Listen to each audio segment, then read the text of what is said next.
After I got into a business marriage with Simon, our relationship has always been cold.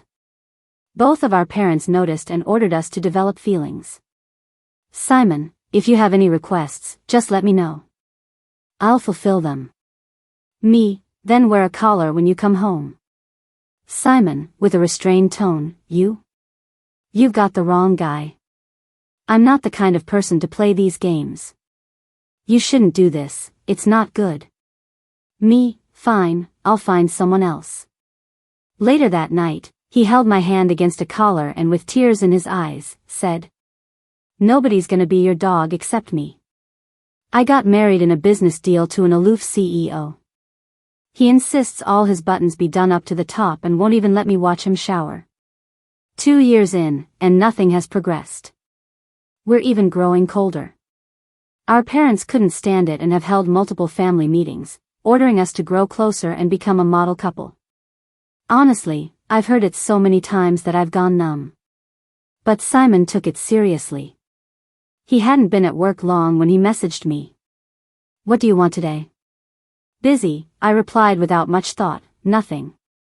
Simon wasn't pleased. Why nothing? Purse? Jewelry? Really nothing? Freeing up my hands, I replied again, really, nothing. Simon, though old-fashioned, is generous. Clothes, bags, jewelry, they show up at our place regularly. Still persistent, Simon insisted, if you have any desires, tell me. I'll make it happen. I figured his family must be pressuring him. So, I petted the puppy beside me and replied, then wear a collar when you get home. That morning, right after Simon left, my friend Wendy brought a puppy over. She said she thought I seemed bored and had just welcomed a litter of puppies at home, so she brought one for me. I spent the whole morning bonding and researching dog-raising tips. Had just about everything prepared, except a collar. So if Simon insisted on a request, the collar it was. Simon seemed to be typing for a long time, then eventually sent a video call. The puppy fidgeted in my arms, scampering away. Answering the call, there was Simon's face, holding back emotion, finally speaking, You, don't joke with me like this. Focused on the puppy, I frowned, I'm not joking. Puppies need training. Simon's frown deepened. Resistant, he clenched a fist as if holding something back. After a long pause, he exhaled, You. He paused cautiously, You've got the wrong person. I'm not someone who plays these games. Seriously? Won't even humor wearing a collar. Why ask me if he can't handle the answer? Annoyed, I said, If you won't do it, I'll find someone who will. Simon tried to explain, That's not what I meant. But I hung up, and ordered a delivery guy instead. He arrived a half hour before Simon did. The collar was beautifully made. I snapped some pics for Twitter, I've got a puppy now. But forgot to block him. If he sees, Mom will know, and she'll rush over to take it away, claiming it's too much hassle for me. Quickly, I deleted the tweet. Reposted, this time I blocked everyone important. House is big enough, could keep the dog without Simon even knowing. Admiring photos of the puppy, I heard tires screech outside. Footsteps sounded close by. Spontaneously, my right eye twitched. Through a slightly open door, I saw Simon's silhouette. He stood there for 10 solid minutes before finally knocking lightly. Fixing my clothes, I called, Come in. Simon entered, scanning every nook with stern eyes. Adjusting the collar of my shirt, I looked up, What are you searching for? Simon swallowed hard, Where is he? Who? The puppy? He must have seen the Twitter post. So I came clean, ran off. Inside his pocket, his fist tightened, tendons visible down his arm, Where to? I shot him a puzzled look, he sounded like it was a big deal. With no reply from me, he sighed, holding back, Just took off, leaving you alone? How irresponsible. Raising my brow, What are you implying? Talking responsibility with a puppy? Very Simon. Simon adjusted his breathing, containing his temper. I didn't want to argue nonsense any further, and started towards the bathroom to finish drying my hair. Calmer, Simon questioned, "How come you showered now?" With a sigh, I explained, "Puppy got me dirty. Must have been too excited, peed while playing. So, had to wash up." Simon again clenched his fist tight. Almost crushed a nearby decor piece, before finally growling, "Just get rid of him, I'll act like none of this ever happened." Does he have a problem? What's wrong having a puppy? Is it a crime? Even though he doesn't dislike dogs, it just felt like he was nitpicking. Tired of his attitude, I snapped back, "Why should I?" In the mirror, I noticed Simon staring intently at me. He finally conceded, "I messed up today.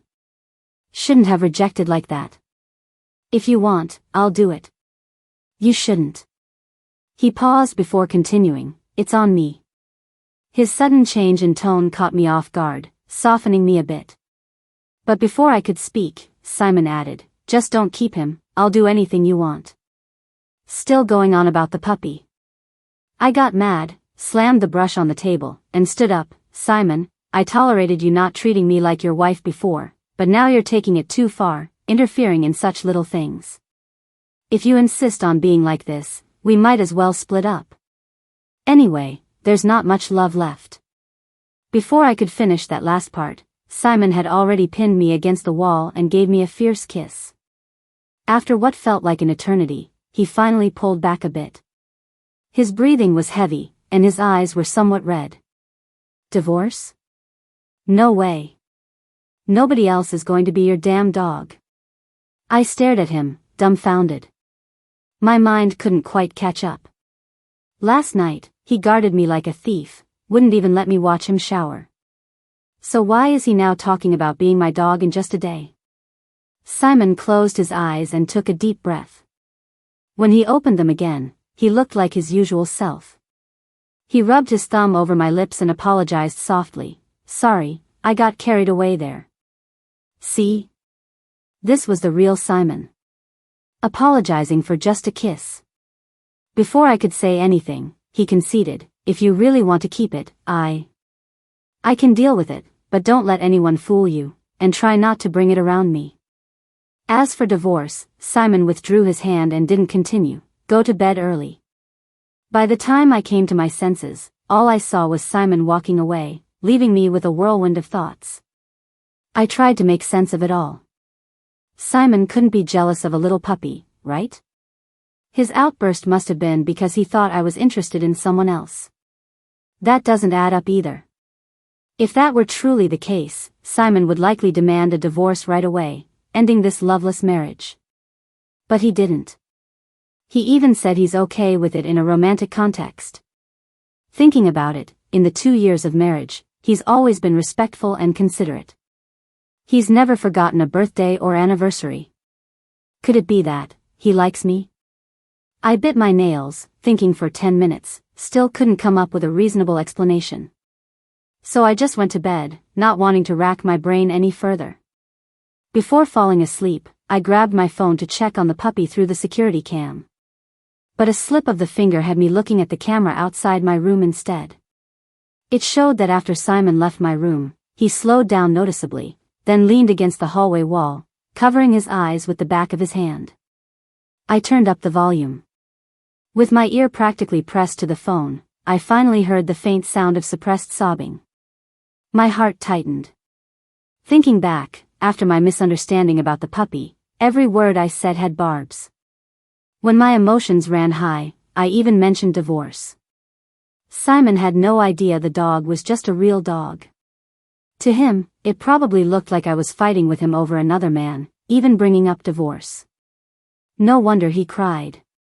It was my fault from the start. I should probably comfort him, right?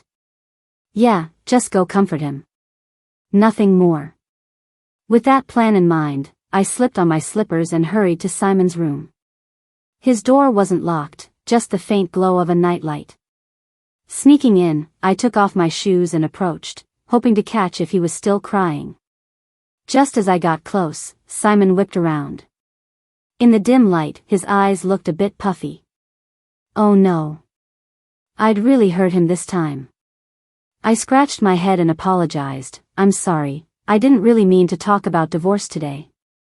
It's just because you seem to hate dogs, that I got emotional and said it. Simon looked at me like he'd seen a ghost. Worried about his uncomfortable posture, I tried to flip him over so he could lie flat. To show how sincere I was, I practically sprawled over him, making sure he could see the truth in my eyes. I've apologized, don't cry anymore, okay? Simon seemed stretched to his limits. He ground out a few words. First, get off. I ignored him. Finally, at his wit's end, Simon grabbed me by the waist and placed me beside him, quickly sitting up to keep me from clinging again, and turned on the lights. The brightness made me squint, and Simon's hand promptly covered my eyes. Once I got used to it, he was about to pull away, but I held it in place, kissing his palm. Simon jerked back as if shocked. What are you doing? Facing each other, I could clearly see his slightly swollen eyes and the deep flush on his ears. Simon realized his reaction a beat too late and turned away to keep me from seeing more. I shifted my gaze and asked, "You're really crying under the covers just because I mentioned divorce today, aren't you?" It didn't seem like the Simon I knew. But he did start crying right after leaving my room. The word crying seemed to strike a nerve. He replied harshly, "I wasn't crying." On reflex, I touched his warm eyelids. "But your eyes are all swollen." Simon grabbed my wrist. I was watching a movie. Avoiding the truth. I played the camera recording for him. "There, right after leaving my room, you were crying." Simon just glanced at it and seized my phone, speaking through clenched teeth. "You saw wrong. I wasn't." Since when did Simon become such a hardhead? I reassured him, "Crying's okay. I won't laugh at you. I just wanted to say mentioning divorce was a rash decision. I won't throw those words carelessly again." Simon frowned. "So, you're only comforting me because you saw me cry?" I nodded. Disappointment flickered in his eyes. I explained, "I'm here because I don't want you to be upset." Seeing him cry made me realize my words were hurtful. Simon's breath hitched suddenly. "Why don't you want me to be upset? Is it because—" He stopped there. I frowned. "I don't have some weird kink. Why would I want to see someone upset?" Though to be fair, Simon did look attractive when he cried. My eyes lingered on his slightly swollen face, drifting further down. Maybe it was because we were getting ready for bed, or maybe he was too caught up in his feelings. Simon's pajama buttons were more open than usual. After our scuffle, I caught a glimpse of his toned abdomen. My cheeks flushed. I can't look Simon in the eye anymore. I shook off the nonsense in my head and said, "I'm going back to sleep, bye." If I stayed any longer, I'd lose control.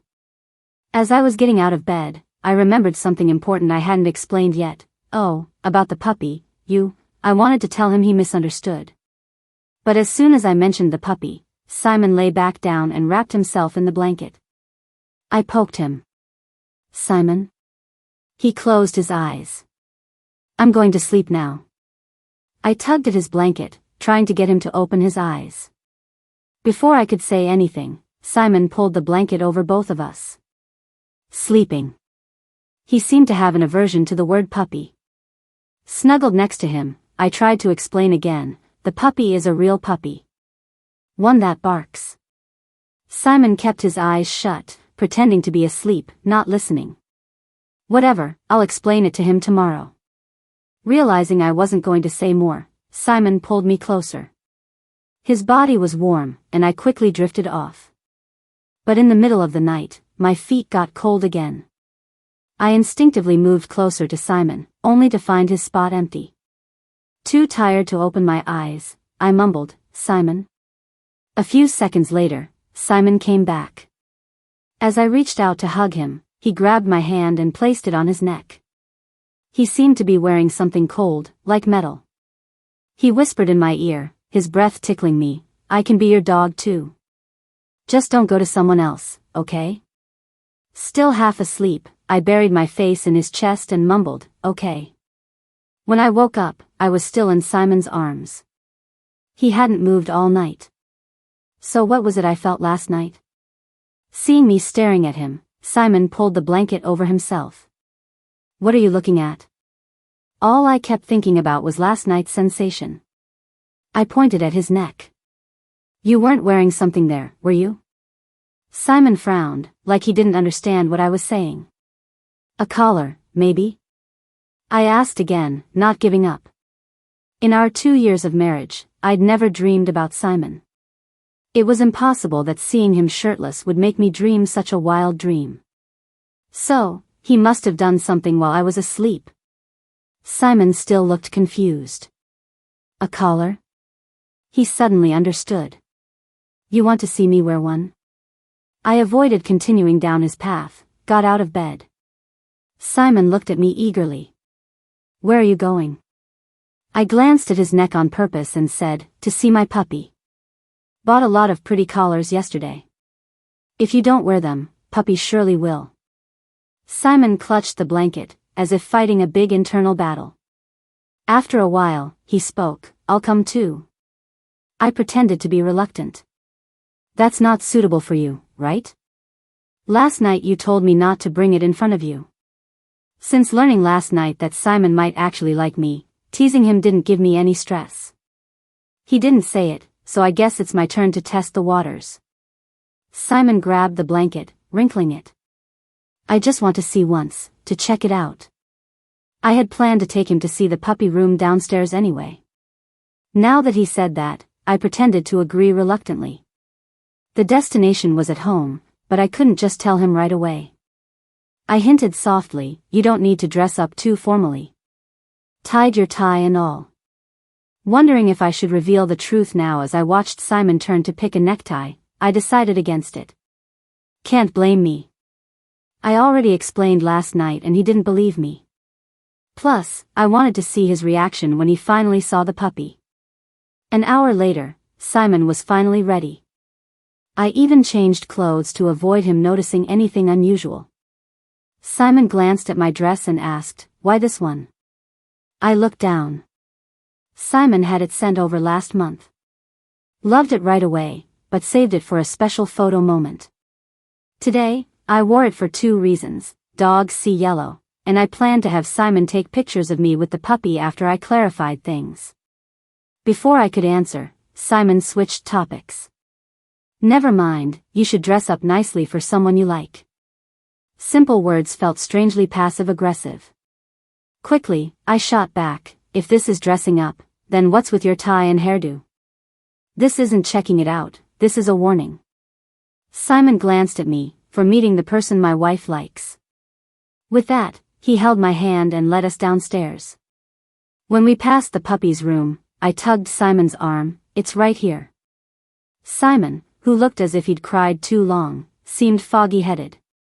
Confused, he guessed, you hid him here? I wasn't that clueless about boundaries. Afraid any explanation might make it worse, I just opened the door directly to show him. There's the dog bowl, bed, and toys right on the floor. He better catch up now. I watched his face, waiting for the moment of realization to hit. Instead, confusion clouded his expression even more. Instinctively, I looked into the room too. Just saw a strange man standing there. Where had the puppy gone? Before I could summon the housekeeper to clarify, Simon stepped into the room toward the man, looking him over. Moments later, Simon scoffed, definitely looks like a trickster. The man, startled, extends his hand, Simon, right? But Simon cut him off, noticing the ring on his finger. You got a girlfriend? Realizing Simon's misunderstanding, I quickly tugged his hand, Simon, I really don't know him. Please, stop asking like that.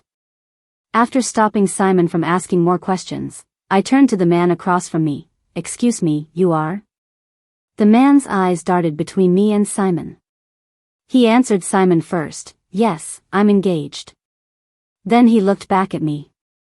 But before he could say anything, Simon interrupted, engaged and yet you still.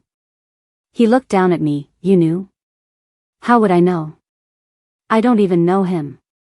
Simon's breathing grew heavy, and he clenched his fist. Just as he was about to make a move, our aunt walked in with the puppy. Howard, I caught the puppy. Quick. She paused when she saw Simon and me standing there. Madam, you. Simon frowned at her. Doctor? The aunt glanced at me, making sure there was no need to hide it from Simon before speaking. Yes, the puppy just got home yesterday, might be a bit unsettled, kept vomiting. I was going to tell Madam, but you were still sleeping, so I called the vet myself. Simon's expression turned peculiar, like he wanted to laugh but was embarrassed. I shot him a glare.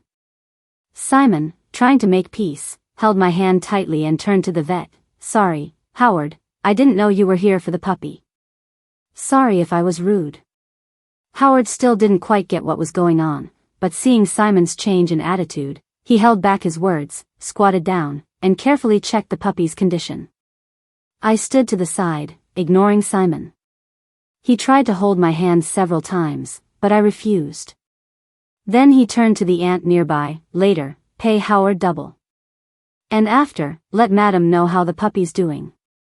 The aunt quickly agreed. Simon asked to hold my hand again, and with others around, I didn't refuse this time. As soon as we left the room, Simon picked me up and quickly headed upstairs. I angrily bit his shoulder, put me down. Simon didn't stop. Worried he might slip, I didn't dare struggle but wrapped my arms around his neck tightly. Simon apologized. Sorry, I didn't know it was a real puppy. I scoffed. What else could it be? If it barks and you can keep it, of course it's a real puppy. Simon, leaning over me, supported himself. You always watched videos about little puppies and wolves before, so I thought. Then he apologized again. It's me with the dirty mind. Dirty mind, indeed. He even had a collar ready. I stayed silent. Simon, however, laughed. So you don't like others? I kept a straight face. I didn't say I liked you either. He wasn't bothered at all, even touching his nose to mine with a smile. As long as you don't like anyone else, I'm good. I have plenty of time. Then a light bulb went off in my mind. So that's why you were crying under the covers? I thought he was hurt by my talk of divorce. But it seems that wasn't the whole story. Simon's ears turned red, and I turned his face back to me. So yesterday, when you went nuts, you thought I kept that kind of puppy? Simon corrected. I wasn't nuts. I tightened my grip, pushing for a direct answer. His face squished by my hands, he mumbled, yeah. I pressed on. Why? You like me? Simon simply gave in. Yeah. Something he'd denied for 2 years, he suddenly admitted today. I was a bit shocked, my grip loosening slightly. Simon covered my hand with his, messing up his own face again. I snapped back. So why didn't you say anything? Simon hesitated. I squeezed harder. He had to come clean. You said you liked someone else. Me? Someone I like? Was I talking about him? Seeing my confusion, Simon hinted. 6'2", really handsome, a bit aloof with a great body. That's him, isn't it? Before I could ask, Simon was already analyzing. You didn't want to marry me just because of him. So it couldn't be me. Besides, we weren't married yet, so you couldn't have known about my body. I'm not blind. You can tell even with clothes on. Thinking of last night's touch, I couldn't help but blush. Simon was waiting for an answer. I thought and thought, finally digging up an old memory. Back then, I didn't want a business marriage and figured if I made up someone I liked, I could dodge the wedding. I had seen Simon's profile beforehand and described someone to make him insecure, matching every point to him. He was 6'2", so I said I liked 6'3". I heard he was handsome, so I said I liked someone even more so. This went on for a couple of months, and Simon came to talk about calling off the engagement. He suggested we give it a shot for a while, and if I still wasn't willing, he'd agree to call it off. By then, I was already infatuated with his face. Didn't even request the time, just agreed to marry. Had I known he was too shy to even undress, I might have reconsidered. It was baffling. So this whole time, you've been guarding against me like a thief because I had a crush? Simon's ears were completely red. My eyes dropped to his tightened shirt, but you big shots usually like the forceful love routine. Why play the abstinent type? Or at least try flashing those abs to help me forget the crush. How come he isn't like the big shots I read about at all? Simon's mouth curled. So you've been eyeing my body all along. Can't blame me for thinking so. Simon's got such a face. If I were him, I'd casually tease my crush all the time. Waiting without a response, I glanced down at him. Simon looked a little uneasy. If I did that, you'd only be into my body. What about after 30 or 40 years? He really thought ahead. To spare my dissatisfaction with his aging body decades later, he'd rather spend these 2 years drawing me in with his personality. Simon leaned slightly closer, but I've changed my mind now. If I can seduce you, anything goes. Damn. Why'd he suddenly get a fever like that? I avoided his gaze. Well, why don't you take one off and let me see? I was too tired last night to notice anything. All I remember is it felt good. Simon placed my hand on his first button. I'm embarrassed, give me a hand. He claimed he was embarrassed, but his hands never stopped moving. Finally, the last button was undone. He leaned in and kissed me, igniting the room's atmosphere instantly. The supposedly shy Simon guided me to undress him, piece by piece. When I was barely conscious, something was shoved into my hand. The cool metallic feel brought me back to reality. Simon, speaking in an alluring tone, didn't you want to see me wear this? You want to put it on me yourself? My face got ridiculously hot, but my hands took it anyway, being honest with myself. Simon kissed me again. When the kiss ended, he whispered hoarsely in my ear, "You can do whatever you want now, master." The result of a repressed CEO suddenly acting up is that I only woke up in the late afternoon the next day, almost missing that evening's banquet. Simon leaned over, kissing my lips, soft and slow. How about we skip it? I eyed his bare chest, then decisively got up. No, we've gotta go. With Simon's current state, if we don't go out today, I'll end up sleeping for 3 days straight. Simon's lips curled into a soft smile as he handed me a pre-prepared dress. I picked it up and took a look. It's good, it covers up the marks he left. Seeing I'm satisfied, Simon hooked his finger around mine. Babe, I don't have anything to wear. Time to find my dress, but not bother dressing himself. Seeing through his little trick, I picked a shirt from the closet in the same color scheme as my dress and tossed it to him. Simon took one look, quickly tossing another shirt that he'd been hiding under the covers far away. Seeing him start to move, I headed into the bathroom to get ready. Nearly an hour later, I was all done. Simon's shirt buttons were still undone. Fully dressed, but the shirt remained open. I smiled and asked him, planning to go out like this? If so, I'm gonna file for divorce right now. Save the trouble of being tagged as Wendy's husband when you end up trending. Simon revealed his scheme. I just think, you should finish what you started. You undid them last night, shouldn't you button them now? I knew he'd been up to no good this whole hour. Probably buttoned and then unbuttoned by himself. I wanted to refuse, but a glance at his abs had me walking over despite myself. Not wanting to waste time, I fastened the buttons quickly without daring to glance at him. In that short span, Simon was busy kissing here and there. I sped up, finished the last button, and turned to leave. Simon pulled me back by the waist. Looking up, he said, "Babe, you're really good at this." When did Simon get so extreme? Days ago, he buttoned up perfectly conservative, fearing I'd see a sliver of skin. Now he can't tear his clothes off fast enough. Watching his puppy dog eyes begging for a kiss, I could only resist so much. Planted one quick on his lips and swatted his hand off my waist. Let's go, time to hit the road.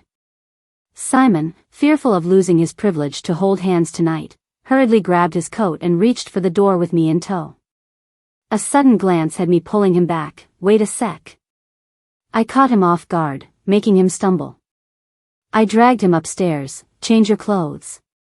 In trying not to tempt myself earlier, I avoided looking at him much. Now I noticed. His neck was covered in marks from me. Even buttoned all the way up, the shirt couldn't hide it all. Simon went along with me to the upstairs closet, confused as he was. I left him at the door, rummaged around, and finally found a black turtleneck sweater buried among the shirts. I bought it long ago for him, sauce, or so said everyone. It was the perfect thing for guys. A wedding outfit, even if you will. Simon never got to wear it, left forgotten. Simon cluelessly received the sweater. I fibbed to keep him from noticing the marks, just remembered, always wanted to see you in it. Flimsy excuse, but Simon bought it nonetheless. He deftly traded his shirt for the sweater, without asking me to unbutton him this time. We checked each other out repeatedly, made sure none of it showed, before heading down. He didn't suspect a thing. I thought we were totally in the clear. Until we ran into this guy Mike at the party. Mike bounced over scribbling pleasantries my way. But Simon, tense since Mike strutted up, kept eyes firmly locked on the guy. Mike, a bit unsettled by the stare, asked, "And this is?" Simon stuck out his hand quickly, "Her husband." His voice full of pride, I almost wished he had a tail to wag. Mike did a double take. "Wow, married? Congrats." I could only chuckle. Mike quickly changed the topic and started talking about something else. He's always been chatty, even back in school. We hadn't seen each other in a while, so he was really on a roll. He talked about our first meeting in school, our first team outing, all those things I had long forgotten. He remembered everything.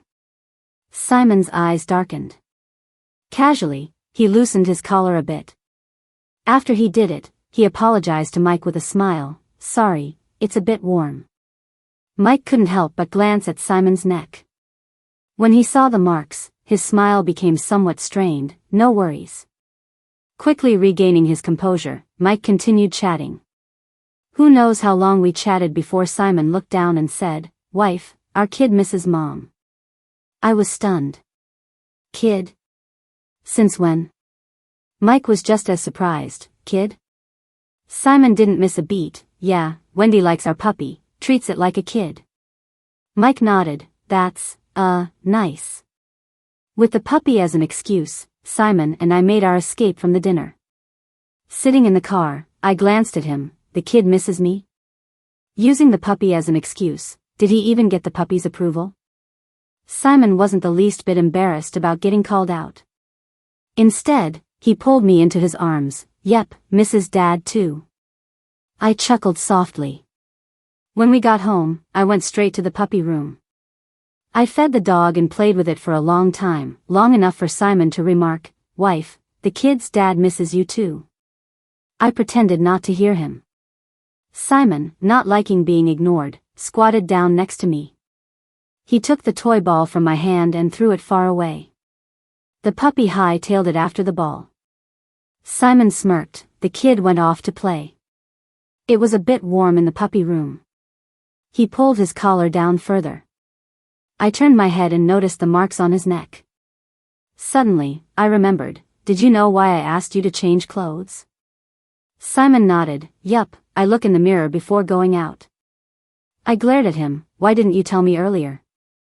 Just watched me stress over making an excuse. Simon grinned victoriously. "If I told you, how would you help me with the buttons?" Without buttoning up his shirt, he couldn't find a reason to hug me. Simon might be a bit old-fashioned, but he's always generous about these things. I can't believe it took me 2 years to figure it out. After I finished, Simon leaned down and kissed my forehead. "My bad. I'll say it straight next time." He admitted so quickly I didn't know what to say. I just managed to hum in response. But I didn't expect Simon to act on it so soon. As soon as we got into the room, he hoisted me up onto the cabinet. "Wife, I want to kiss." I leaned down to kiss him. But the moment I pulled away, Simon chased after me, pressing his lips to mine. After a while, my neck got tired, and I leaned back against the wall. Simon supported the back of my neck and kept kissing me. Not sure how much time passed, but he finally let me go. Before I could move, he picked me up and set me on the bed, guiding me to help him take off his turtleneck sweater. Simon panted softly, "Wife, I still want to." Even though it was just us at home, I still felt shy. I pinched his lips shut, no talking. Simon looked a bit innocent. You told me to say it directly. I glared at him. Simon's lips curled in a slight smile, leaning back in to kiss me. All right, I won't say it. I'll show it.